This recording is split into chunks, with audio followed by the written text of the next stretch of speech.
see just people walking.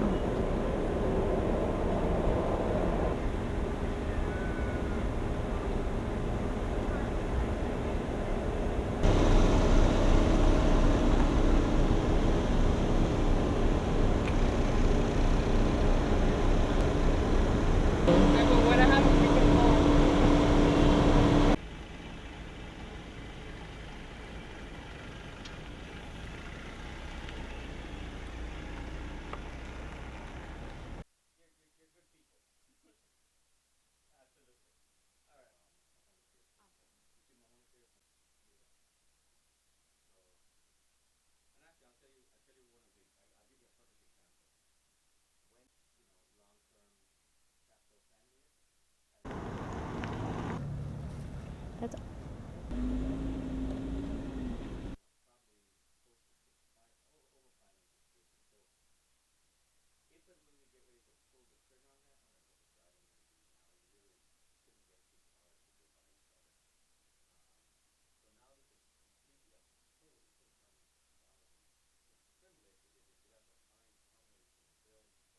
Is that something we want to do right now? Or do we want to?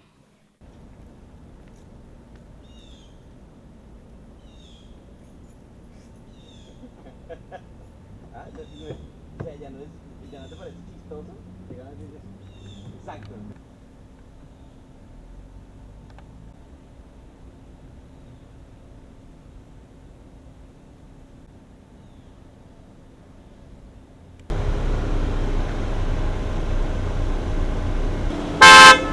Richard Soberum. I'm the director for parking and transportation on the Coral Gables campus.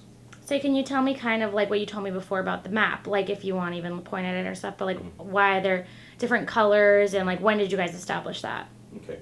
Well, the different color zones was established in fall of 2011, and it replaced a system that existed for over 40 years, where faculty, staff, and students had a parking permit, but they really didn't have a parking permit. They had a hunting license, and basically what we did was we gave them the authority to pretty much drive around, first come, first serve. If you could find a spot closest to where you're trying to go, then good for you. Others who arrived later would drive around and just kept on circling the campus.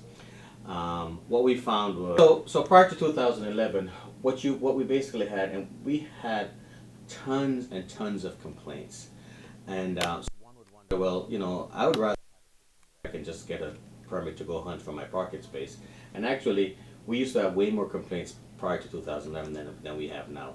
What we had was people buying a parking permit and say, let's say you're in the comm school or nursing school, they would say, I cannot find a parking space in my lot, which was true. By 8 o'clock in the morning, all the spaces would be taken because remember, we issued 10,000 permits and 9,000 people want to park over there. So they would all go over there and the first people would get the parking. And then in the entire day, what you would find is people just kind of circling the lots and stalking folks walking through the parking lot like the mall at Christmas. In fact, back prior to 2011, we used to average anywhere from 3 to 4 accidents, minor fender benders, or accidents between pedestrians and motor vehicles, or bicyclists and motor vehicles, because cars were constantly zipping through the parking lots, hunting for spaces, and literally the behavior was like this. Folks would come to these lots, they would not find a parking space, they would hunt and hunt and hunt, then they would come back out onto the city streets, hunt in these parking lots, could not find a space, then they would go back out, hunt around, and then that hunt and peck behavior continued all the way around. In fact, there were times where they would literally spend 15, 20, or 30 minutes hunting and pecking, call the parking department frustrated, or they would call their parents, and their parents would call the parking department frustrated, and we would tell them, yes, you bought a permit for the campus, you didn't buy a permit for that lot. And it's first come, first serve, and we would tell them to go over to the Ponce garage or over to the yellow lots where typically you'd find a bunch of empty spaces. While folks were hunting over here, we would have 1,000 empty parking spaces between the Ponce garage, lot 42, the gray lots, and the lots over here. But then they would get complaints that they spent 30 minutes driving around, drove over to the yellow lot finally after being frustrated, and took 10 minutes to walk over to their classes. So they spent close to an hour. Now the difference is this. If you're one of the lucky ones to get one of these permits, great.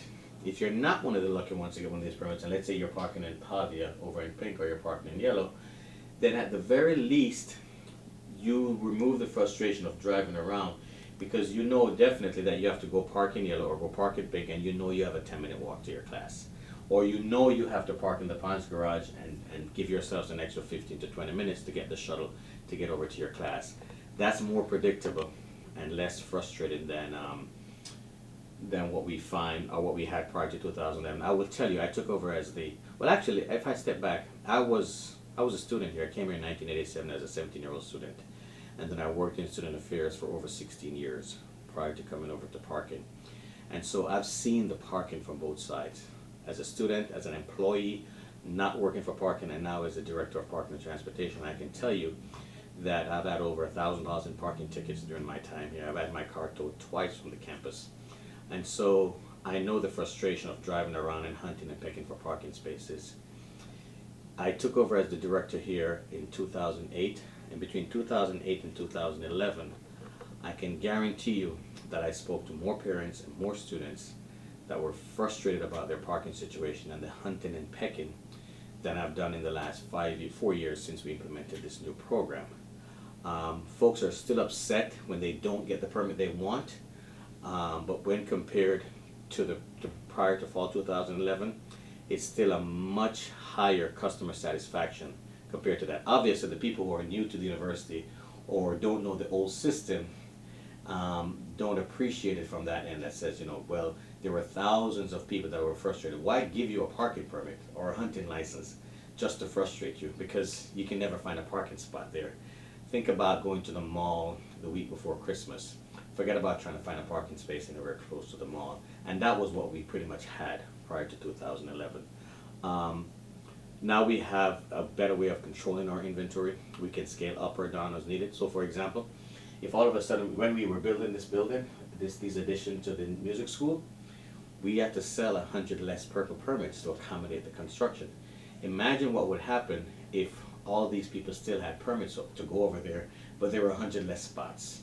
So now you control the inventory and you sell in such a way that if you have a permit for that zone, you will be able to find a spot in that zone, assuming we do all of our calculations correctly. The other major issue we had was the idea of the city. We created a lot of tension with our neighbors because our neighbors insisted that the University of Miami student traffic was causing a lot of problems for these streets, and students were constantly zipping in and out. So when we did the zones, and now if you don't have a purple permit or a red permit, you're not going to drive over there anyway. Well, a few still drive over there and park illegally, but for the most part, folks aren't driving over there and hunting and pecking. So we've reduced traffic on the residential edge of campus by 33% over the last 4 years, which has been a major factor in improving our relationships with our neighbors, because they know that we have taken the steps to do that. That wasn't the only reason why we did this. Really, the reason why we did it was to better steer people into the available parking spaces. I still get complaints about why don't we just build a parking garage here and a parking garage here, which would solve all the problems. And my answer to that, and I can tell you that I get that question at least 10 times a semester. And my answer to that is, as a good steward of the university's assets, I can no way, shape, or form recommend to my leadership, to the president, the provost, my boss, and our CFO that we should go ahead and spend all millions of dollars building 2 parking garages when we have available parking down here. Now, if we did not have the available parking, I could go out and make a business case for building new garages. But while we have the parking assets down here, we need to find a way to utilize them. And that's, you know, given all the computing interest, I'm sure the School of Communications would want to have more equipment for students to use. I'm sure most of our sciences want to improve their labs. I'm sure we want to hire more world-class professors to teach our students and conduct research. Those are all competing priorities. Building a parking garage does not take precedent, especially when you have the available spaces. You just need to get people to utilize them and get them to their classes. So my answer to students who ask me about building a garage over there is that might be possible sometime down the road if we get to a point of saturation where we're using up all the parking on campus. But right now, if we have available parking, um, that's not a good use of university's resources. And it's students' money. At the end of the day, they're the ones paying tuition. And I think if you think about it long term, you have a better quality education if you use that money to, put into infrastructure improvements, research, hiring world-class faculty. That makes your degree much more valuable than a parking garage ever will.